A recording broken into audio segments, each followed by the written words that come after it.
Okay. What we wanted to do in this episode, just have some fun, tell some regular dad stories. We don't have a campfire here, no cold beers. We have... It's not cold anymore, though. No, it's not. So, yeah. But just kick back and share some funny stories. You want me to go first? Or you want to go first? You go first. Okay. I think I'm going to run out.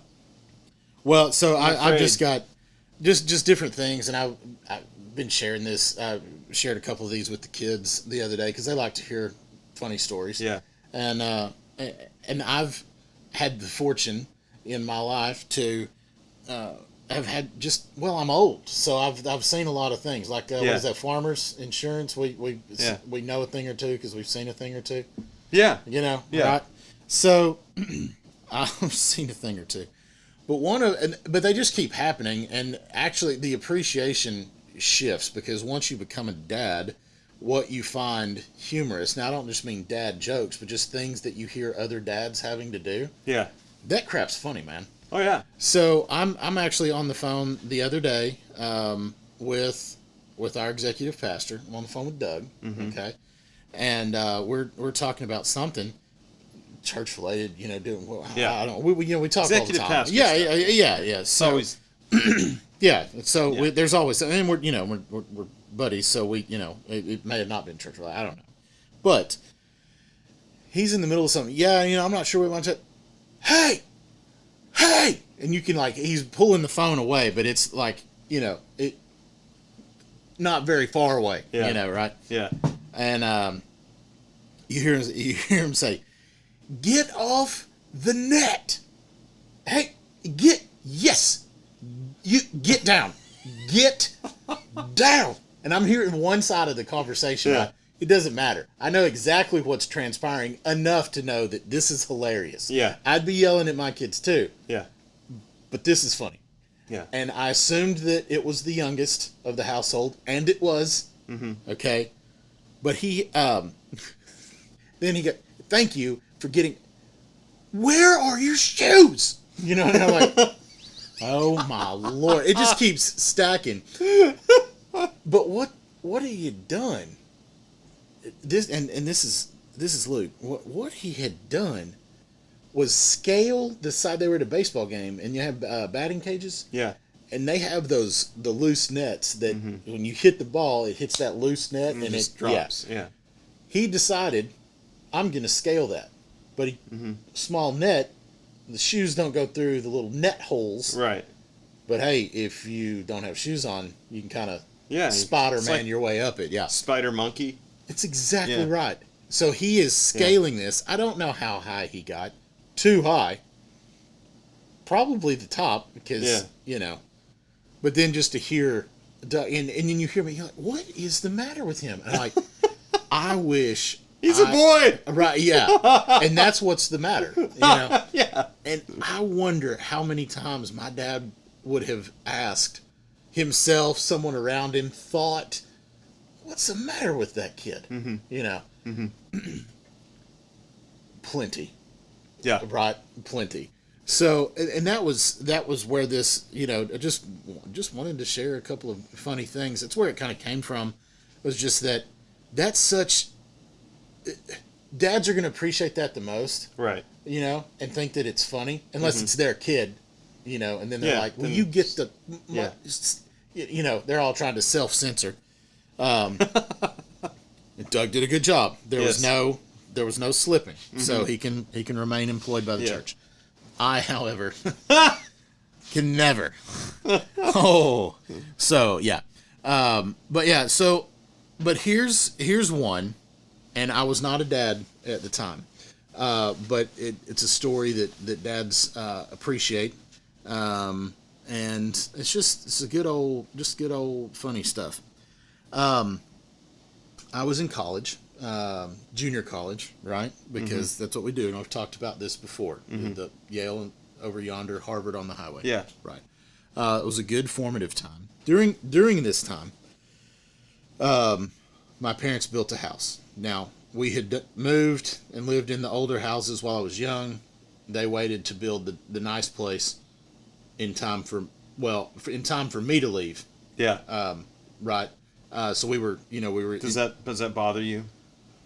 I've gotten over it, mostly, mostly. But there was this dog that came through the neighborhood, and stray dog, but sweet little dog. 40-pound dog, so not too big. Certainly not a lap dog, which is what we were used to. And I think so. That's where things started to go sideways, is because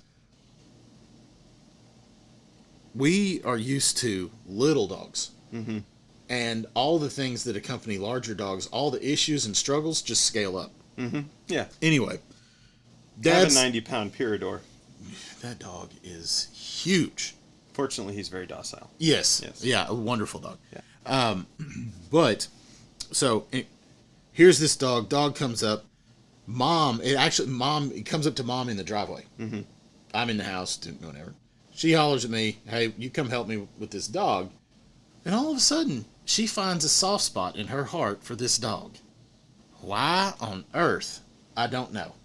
Okay? Mm-hmm. But she did, and that was very out of character for her. Interesting. That was just... Now, she would feel bad, but she wasn't like an animal rescuer. It was like, "Aw, let's go, kids." Yeah. But this was... Okay, she had found a soft spot. Yeah. And she wanted to take care of the little dog. Little. Well... 40 pounds. Yes. Yeah. So... The weight of a plate. The dog... Weightlifting plate thing. 40 pounds. Yeah, absolutely. Yeah. So 45, but yeah. Yeah. Wow. I smashed my finger between two of them yesterday, so That'll wake you up. So we have this dog now. This dog is a part of our life. Mm-hmm. Dad doesn't know, okay, because he's still at the office. But the decision. This all happened. This is in a very short period of time. Dog might as well had a stocking. Yeah. Okay. Over the fireplace for Christmas. Okay. I'm talking. Mm-hmm. Now it was short lived. Okay, I will tell you that part. So the dog or the love for the dog? Both. Well, dear God. Well, no, that we found a home. Okay. But in the healing and re-domesticating process, because we realized that this dog had been feral and was probably more coyote than we realized. Okay. But we named the dog Chansey, and Mom thought that was cute because we were giving him a second chance. Oh my gosh. Now, so while I'm willing to help with the dogs, a dog lover, animal lover, I was also tasked with the responsibility of facilitating getting the dog to the vet, getting the dog bathed, taking care of the dog. Mom was funding it. Good deal. We're in this together. Okay? Right. She's not going to be heaving around a 40-pound dog. That's not her thing. But, so here I go. We get the dog cleaned up. We've been feeding this dog. Now, a dog that is ravenous, that hasn't eaten in quite some time, we loaded the dog up with dry food and let the dog eat until he wouldn't eat anymore. That was mistakes number 1 through 5. Yeah, that's a lot. That was more than just one mistake. All right. Now, if anyone knows about the composition of dry dog food, it is predominantly fiber. Okay. Oh, good times. Right. And if you caught the episode of The Regular Dad called The Regular Dad, you understand what fiber does, not just to the human body. Right. But to the animal body too. It's all guts. Right. Yeah. So this dog loads up. You're supposed to have 25 grams of fiber a day, and I'm going to tell you that dog had 25 grams of fiber a bite, and he wore out a set of teeth eating this dry food. That's how much he had. All right? Oh, no. He was pudgy by the time he got done. Skin and bones, and now he had a beer belly. Oh, no. All right? Man, that was dumb. So anyway, everyone leaves. We have bathed the dog, but we have an appointment to take the dog to the vet. Mm-hmm. Now, I'm going to take the dog to the vet. All right? Now, I leave. I'm going to go up the stairs, grab my keys, and I'm coming back down. Now, right when I hit the stairs, I turn back, look over my shoulder, and the dog is taking his first dump right in the house. Okay? Tile floor, not the world's biggest issue, but I'm thinking dog crapping in the house. I'm thinking 10-pound dogs like we're used to. Yeah. Nay. No. Nay, Jimmy. No. Okay? So we're at 40 pounds versus 10 pounds. We're immediately at a times 4 multiplier. Right. Okay? Mm-hmm. Now, we also have had more fiber. The dog has ingested more fiber than most humans do in a month. Right. Okay? All right? And so it was returned in, I'm going to tell you, probably 95% of its original quantity. Oh, Okay? dear. All right. This is the largest dump I've ever seen in my life. And the fact, period. Okay. And we used to hunt around cows. Okay.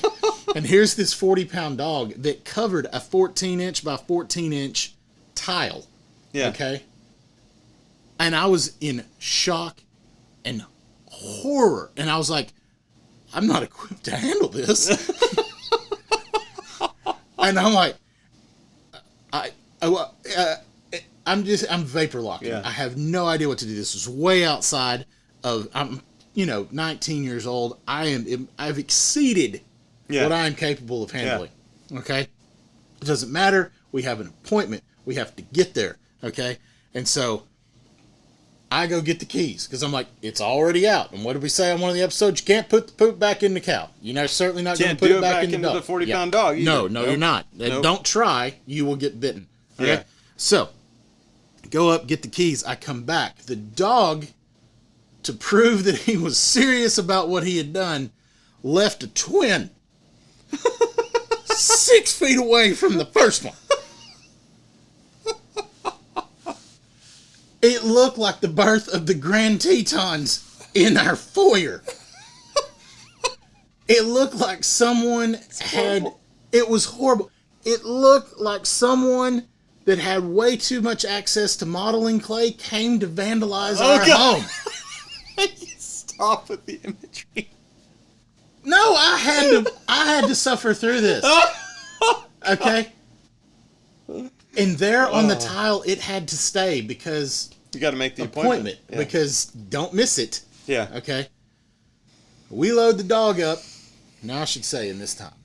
I was driving. I know I've referenced an 87 Buick. I didn't drive an 87 Buick. It was a little worse. I drove a 1986 Oldsmobile Delta 88. There we go. Navy blue. I know the car. Oh, yeah. 4-door, baby. Yeah. No coupe. Okay. Yeah. 4-door. Those tail lights, I can see them in my head. Yeah. Yeah, the rectangle, the double Yeah. square. Yeah. Blue velour interior. Of course. Okay. My car's interior looked like MC Hammer's pants. Yeah. Okay. That's a whole other story for how that car came to my life, but nonetheless, that was my car at the time. I hated it, but it was a humbling experience. It's another story. Away we go to the vet's office. All right. Now this dog is having the time of his life.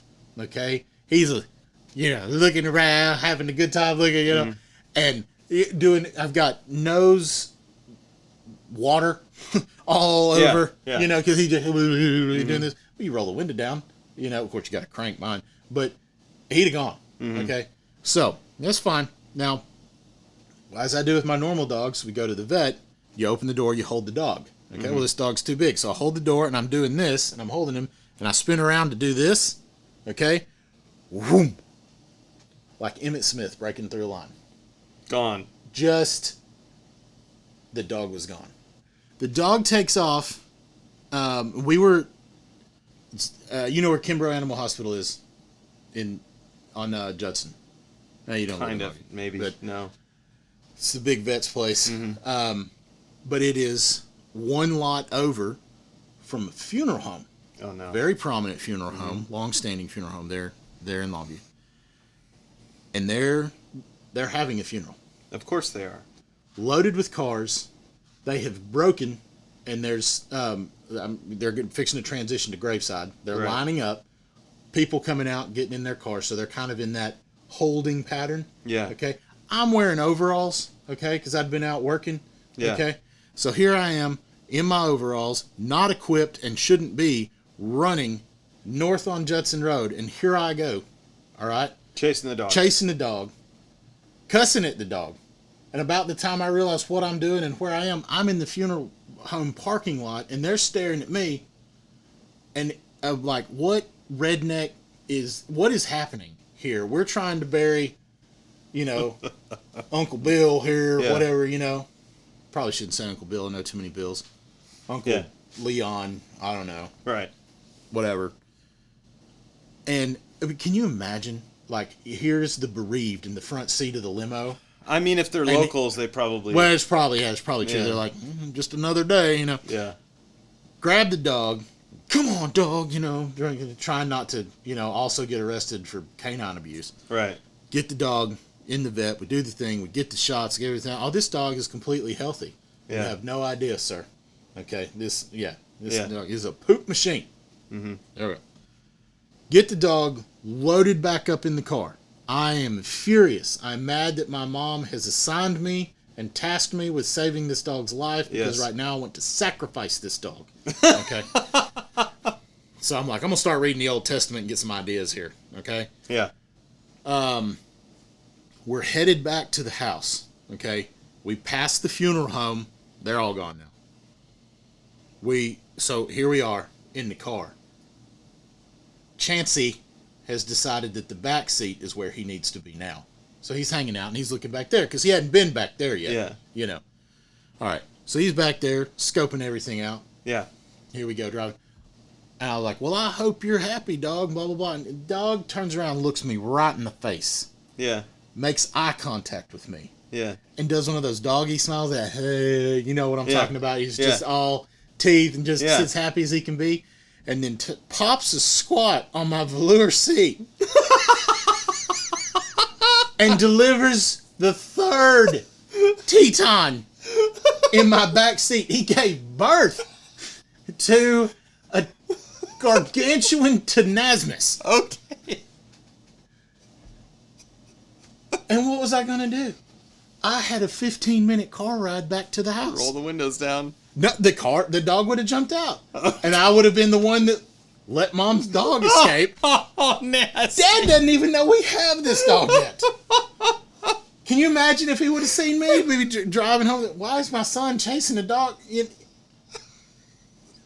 Okay. So, just to put a little bow on that.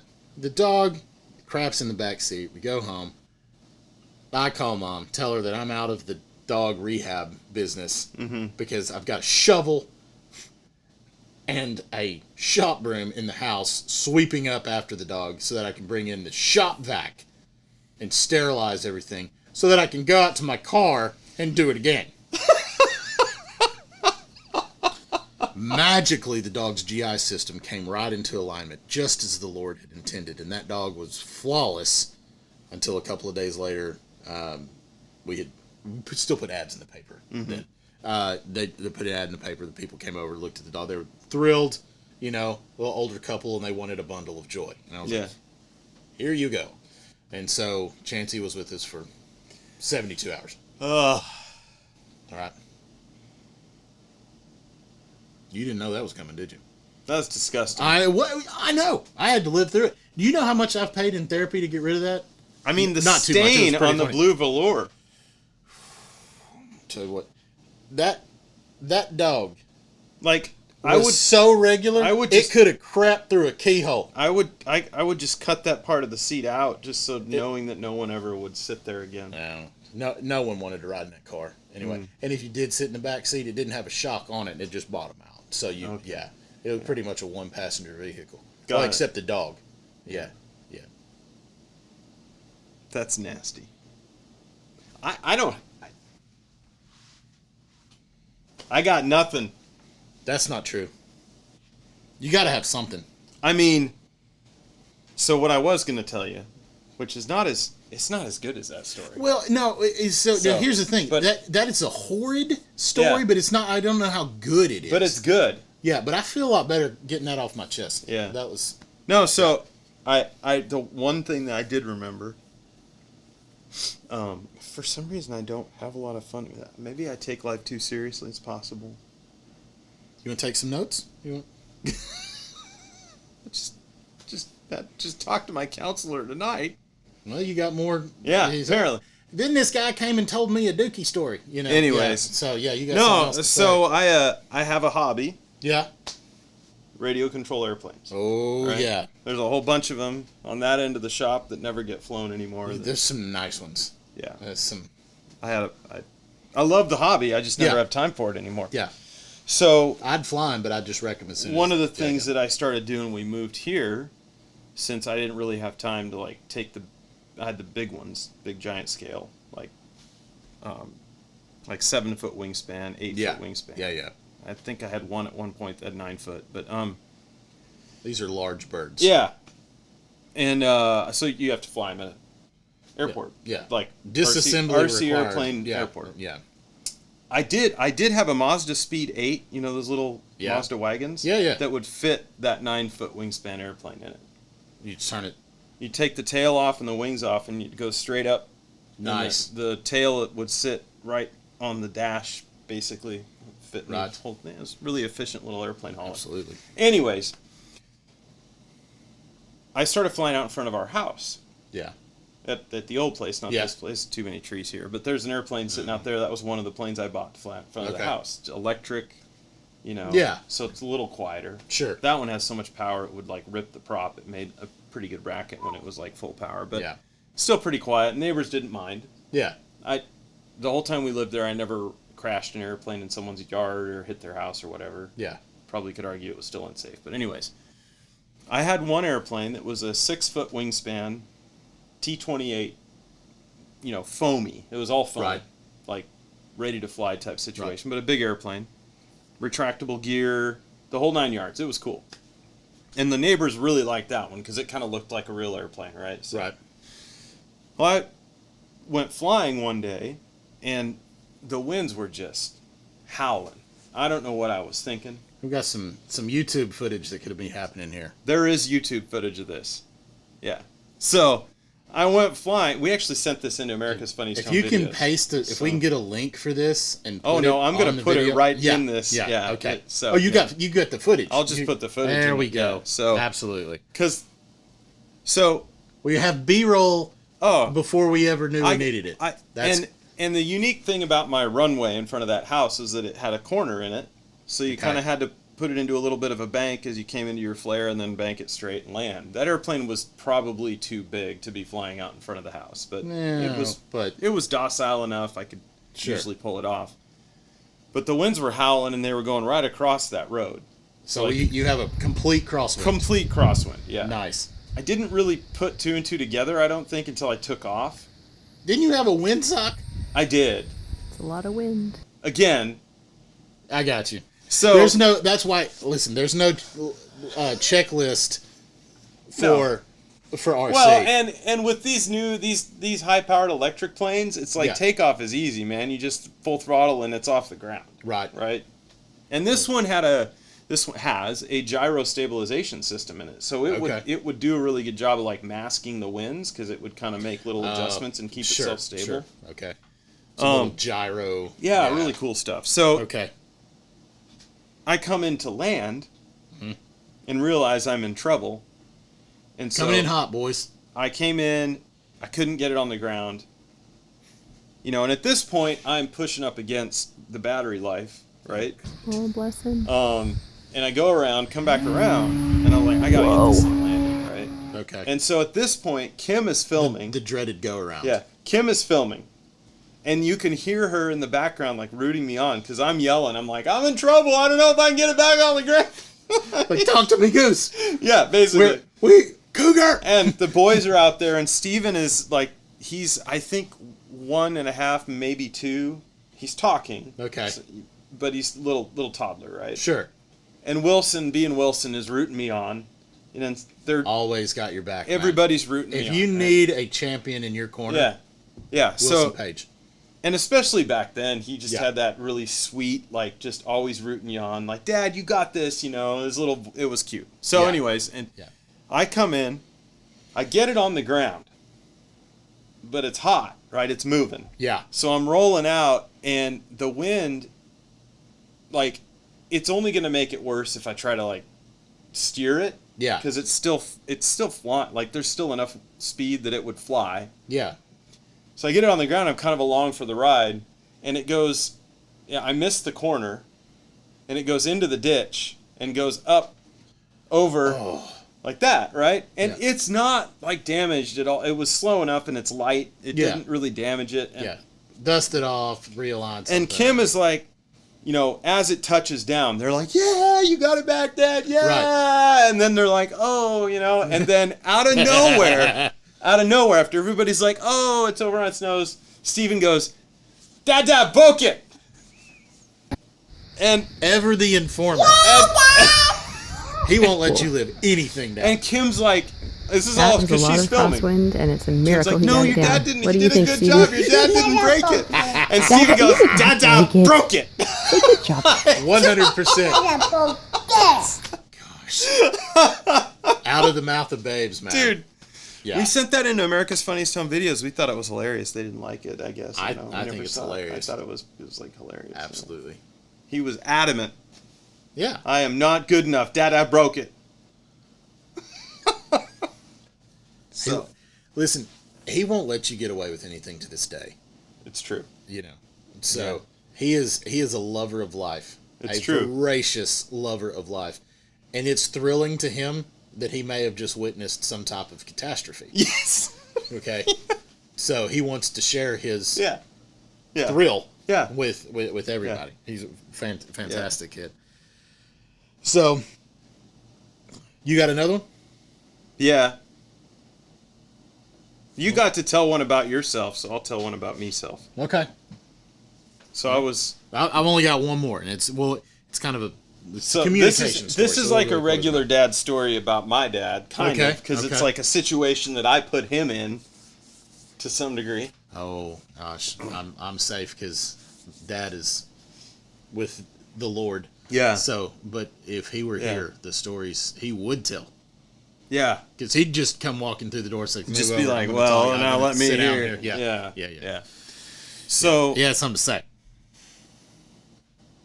when I came to Laterno, Yeah. freshman year, Yeah. Laterno University here in Yeah. was where I went to school. I had this whole long argument with my parents about how I needed a car. Right? Yeah. And they're like, "Well, technically you don't, because I was in flight school, and Right. back then at that university, you didn't start flying till your junior year. Okay. So I really only needed transport my Yeah. junior year." Okay. And my parents, and especially my dad, and his wisdom was like, it's a lot to think about. You got to worry about insurance. You're going to have to buy gas. You're going to have a job to support the car. Right. It's going to be hard. You're in college. I was adamant. I want a car. Okay. So the car I had was a 1985 Honda Accord hatchback with like 240,000 miles on it. So we're just getting broken. Yeah.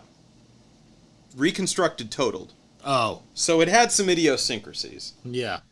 One of the idiosyncrasies was that when I left Oregon, the AC worked. When I got to Texas, no AC, no working anymore. Well, I'm gonna tell you what. The Texas climate. Yeah, it sucked. Yeah. So it's gonna sucked. find the weak spots in any HVAC system out there. So I had a job, right, working at Target. Remember Absolutely. when Target was I over? worked at Target, dude. Target was on the Loop. Remember that? Oh, that's where I worked. So same store. Yeah. How did we miss each other? I don't know. So weird. Yeah. Anyways. They're happy I don't work there anymore. Yeah. Remember the late night zoning? Yeah. I hated that. Yeah. Yeah. Because there's no union, so I worked at Albertsons, a union shop. Oh yeah. We were I didn't done know that. when we were done. Oh really? Oh yeah. Oh yeah. No. Couldn't keep you over. No, we were. So, Yeah. Straight. Yeah. Still to this day, if I pull something that's off the front, I will. Same here. I'll Did run it today at Zen Yeah. Kitchen. Yeah. Got a soda off the shelf. Yep. Pulled the Because you got to zone it for him. Got it. Because I can still hear Jerry calling in my ear. See going, what's- we went and I go zone remember your. that. Yeah, you know, go zone your section. Go zone your section. Shut up, Jerry. So We're still What friends was- to this day, so don't. what was odd to me Yeah. was that they called it zoning at Target, and I worked at Albertsons for 2.5 years in Oregon. Yeah. Store number 542, Union. There you Union go. of Food and Commercial Workers, local 555. Yeah, absolutely. Right? I don't know. I don't know. Anyways, 2.5 years, we called it facing the shelves. Facing. Facing the shelves. Everything's weird up there. Easy. Well, So anyways, incidentally, I had some Weinhard's cream soda today at Zen Kitchen. They have Henry Weinhard's cream soda there. That's an Really? Oregon brand. Yeah. what time do they close? No, okay. Anyway, so old car. Yeah. I drive it. what was it, like 2,000 miles, Yeah, it's a down long, here. It's a long haul, yeah. you know, and Killed the AC. killed the AC, drove it down with like, got the whole sunburn on one arm. Ah, yeah. whole thing. Yeah. Anyways, I get down here working at Target, and the car starts doing this thing where it just won't start. And sometimes I'll be driving down the road, like it'll turn over, but it won't start, and I'll be driving down the road and it'll just turn off. I'll put the clutch in. Oh, Lord. Just put the clutch in, shuts off. What the heck? What's going on? So, I am not. I like working on cars, but Yeah. at that point especially, had no experience troubleshooting, none of, and I didn't have Sure. any money either. Right. So, I remember trying to figure out what's going on with this thing. It did it once. I was coming back to campus. I was late for a... Do you remember that dance they had where they would... The girls' dorms would, like, set their friends up with guys that they wanted to... I can't remember what the dance was. I wouldn't set up with anybody. It wasn't a dance. That's right. We Yeah. didn't dance at Laterno back then. Yeah, It was no, like you some, know. It was something else. Well, then the thing was, like, they'd try to fool them and set them up with someone else, and then, like, try to have this whole thing where they'd actually be going on a date with the person they really wanted to go with. Well, I was the gosh. decoy for Oh, one of okay. these situations. Yes. And I was late coming back from the lake one day. So I'm doing 110 miles an hour in my 1985 Honda Accord with 200 some odd thousand miles on it. I think it was coming back from Lake Hawkins. And the thing shuts down on me. Maybe because you were going 110. I don't know. So I pull in this guy's driveway. He's like, well, you know, it probably is the fuel filter, you know, and I'd already bought a fuel filter because someone else had told me that. That might be clogged, you know, and so we took the back wheel off where the fuel filter was, and gas is pouring all over me, and changed out the fuel filter, and it started. I don't think that was the problem. Well, I know it wasn't. I'm coming to that. And I got back in onto campus, but I didn't have time to change or take a shower, so I'm covered in gasoline. This girl comes down. She's in a beautiful dress, and like it's horrible. It was horrible. The girls that had set the whole thing up saw me walk in. They're like, "What's going on?" And I was like, "Ah." So, but then it all worked out because I took her over to the house with the guy that she really was playing. They had really set her up with, and it was all fine. But anyways, so Thank God you were the decoy. right, Okay? Yeah. Because you personified the off-the-radar phrase, because the male-female ratio is off at Laterno. Right. There's a whole lot more dudes than ladies. Yeah. So for the ladies, it's Laterno University, yeah. where the odds are good, but the goods are odd. Well, especially I don't. Yeah, Right. I think my current hairdo is definitely better than was back then. Back then, I had a really nasty stringy mullet too, so that was kind of. Really? Oh yeah, it was bad. I used to have my old student ID. It was the last picture I had of that. I'm gonna need to see some Yeah. pictures. So, anyways, I finally figured out what the problem was. Yeah. Like you would think this is the end of the story with that whole part. That's just. Oh, like, yeah, no, That's okay, just all like the right. epilogue. Okay. So, I'm sitting in the parking lot. Right. Start my car. Yeah. Won't start. And I Because realize. it's run out of gas. You've got it all on you. Well, I realize. Ain't got no That's funny. I realize I'm not hearing a ticking sound that I normally hear right before the car starts. And I'm like, that ticking sound beneath my door, and I had the manual thing. I can't remember what actually led me to this, but I got down underneath the car. There's an electric fuel pump down there. Just not pumping. Turns out that pump was intermittently failing, so I got a new pump, put it in my car, fixed the problem. Oh, of course. Right? Absolutely. Coming back from CC's one night with some guys from the Ah, dorm. CC's. You remember Yeah. CC's? Oh, yeah. It's still around. It Still in the sure same- is, brother. Same location. Oh, okay. Jeez. Sorry. And the car dies again. Well, I can't help you. So everything had been fine for a while. Yeah. Car dies again. And I'm just like, dang, stupid car. Right. Pull into the parking lot of Fazoli's, I think, was right there. Oh, yeah. I That's remember. right, Yeah. yeah. Yeah. It's dark. It won't start. It's done. Yeah. At least you can go in and get a breadstick. Well, So- I think they were closed at that point. Oh, well. We called some guys from the floor. They came out and got us. I had the car towed, which was not cheap. No. I think I used my dad's credit card. This is where it got, like, I had to call Dad and get some help. Got the car towed to the local Honda dealership. The phone rings, like, maybe a day later. I think it might have been a weekend. It might have been a couple days. And it's my dad, and he's not happy. And I'm like, why is my dad mad at me? I mean, the car has been, he's like, he says, son, I got a call from the dealership today. Oh, Lord. Okay. I'm like, dude, what's going on now? Okay. I'm like, I'm going through the, like, internal, like, checklist of all the things that could possibly, that I might have possibly done wrong. Because he's talking to me in that voice, right? That, like, you did something wrong voice. Oh, no. He says, the voice. Your car is out of gas.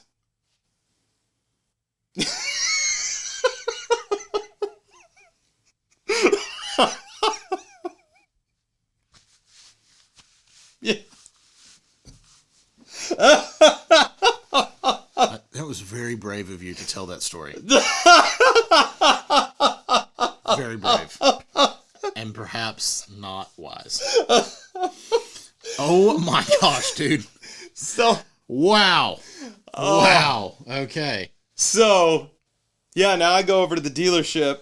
You know, I owe my dad all this money for the tow and the diagnostic fee at the dealership. I go over to the dealership, you know, with my head hung low, and they're like, on the invoice it says, you know, car won't start, added 5 gallons of gas, car runs. Like, it was... They sat there and topped that ticket up just to screw with you. So, dude. Oh my gosh. That is... It's really interesting because I used to use that story in my class because it's a study in the, it's heuristics, the shortcuts that we use to save time. Like, that's how the reasoning went, right? Yeah. Well, I changed the fuel pump out. That fixed it. Now I have no idea what's wrong with it. Right. Because the fuel pump, the fuel filter, everything's been changed. I'm sending it to the dealership. We can figure this out. Yeah. Now, what I appreciate is the fact that there was a gaggle of Laterno students. Oh, my brains yeah. are shoehorned into their skulls. I think one of them actually said something, but I was so pissed off at the car. Because I think one of them actually said something before we left the dorm. It's like, hey man, you're like, don't have a lot of gas. I think. Oh my gosh.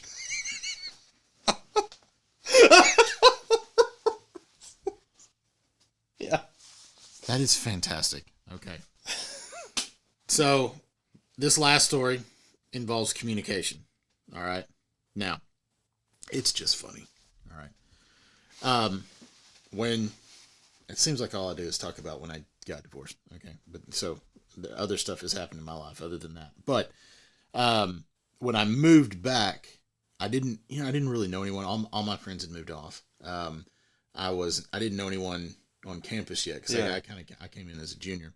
But there was an old dude from church, and he had his hand in a lot of different things. Mm-hmm. He'd been very successful in oil exploration and drilling. He had his own drilling company for a while. Okay. Things had gone well for him. Very, very well. So, but because I knew him from church, I called him, said, hey, I'm back in town. And he was very familiar with where I went to Bible school at. But he said, I asked him, I said, I just kind of want to hang out with people who are smarter than I am, and I would just like to hang out with you. And he seemed kind of confused. At first it's like, why is some kid, because he was in his 80s, probably late 78, 80, Yeah. So I'm 23, calling him up, but I just, I liked him and knew him from church. He's like, yeah, sure. Come on out. Mm-hmm. Well, we really kind of hit it off because he liked telling me what he did, and his wife was always doing this, that, or the other thing and knew what he did. So he's kind of disinterested. His kids were off doing this and that, and they didn't live around. So the grandkids weren't around for it. So here I am, the, oversized, too old grandkid, but I'm here for the ride. Yeah. And so we started hanging out.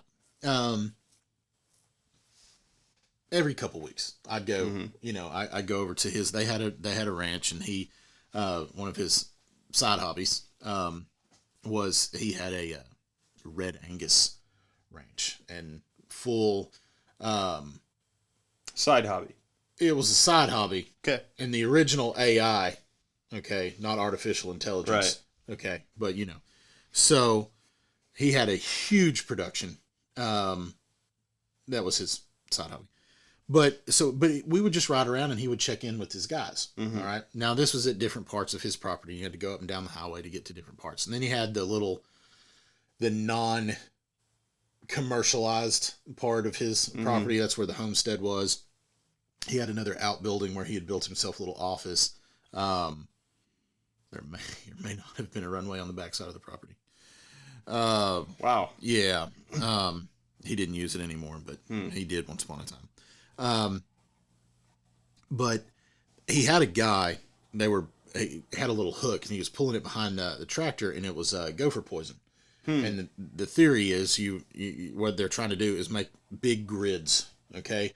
So the gophers, they'll run, and eventually they'll cross one of those lines with the poison if you box them in. Now, being the country thing, that it was, the water line from the city water connection up to the house, okay, was not very deep. There's no specks, and it's your water line, brother. Yeah. So, it was not very deep. He knew where the guy was pulling. He said, "Hey, man, this Hispanic guy. Okay, we got the older guy, and you got older East Texas accent. So it's not just the East Texas accent; it's the old man East Texas accent. Right. Okay, so it's like a double thing. Okay, the guy on the tractor knew like jobs to do. Okay, but he didn't understand English. He wasn't like 100% fluent in English. No. Yeah. Okay, that's fine. Very common thing around here to this day. But so we ride up. I'm in the truck with him. We ride up, and guy's sitting in the tractor, and he sees, okay, boss man's coming, and he turns the tractor off. He points to the ground, okay, and he says, "No wino, no wino." And I'm like, what? And I understand no bueno, okay, like no good, okay, but. He'd say, "Don't go over there." No bueno. So he doesn't no bueno. So he doesn't understand English. Whatever else the other thing is, I don't know. And so the guy, nods. Okay, well, all right. It could. Yeah, I know. That's why I'm putting out the poison. The gophers. No bueno. I get it. Moles, whatever it was. Yeah. We go off to another pasture to check and see. He had a bull grazing pasture when they weren't in production. He's grazing them. So we went to go check on this bull. All right. 15 minutes later, we get a phone call, and you can hear, "Oh, sir, and he's like, you can hear this very fast talking, extremely broken English that was mostly Spanish. Yeah. And so you could understand broke water line or something. And that guy, I mean, he looks at me, and I've never seen this guy upset at all. And he's like, "We gotta go." We jump in the truck, and we tear back off up there. And, the guy has gone to the barn to get, all we're having to do is repair a little piece of PVC pipe. This is not big stuff. But this guy was furious. And he looked, and he turned at me, and he goes, "What's the matter with that guy? I told him no bueno."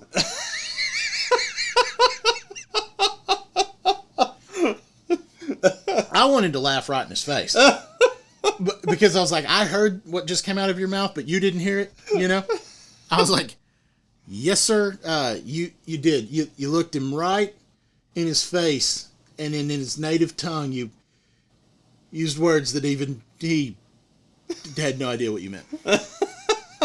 So, you should, just because you're communicating doesn't mean the other person is. It's true. Interpreting it. Yeah. So that's your regular dad advice is. Yeah. Just because you're saying no bueno, that doesn't mean the other guy. I feel like that could be a T-shirt. No bueno. No bueno. Just because you're saying no bueno doesn't mean the other guy doesn't know not to bring the tractor through there with Right. the gopher poison hook. Right. Yeah. Yeah. There you have it. Okay. All right. All right. Y'all take care. See you on the next episode of The Regular Dad. See you then.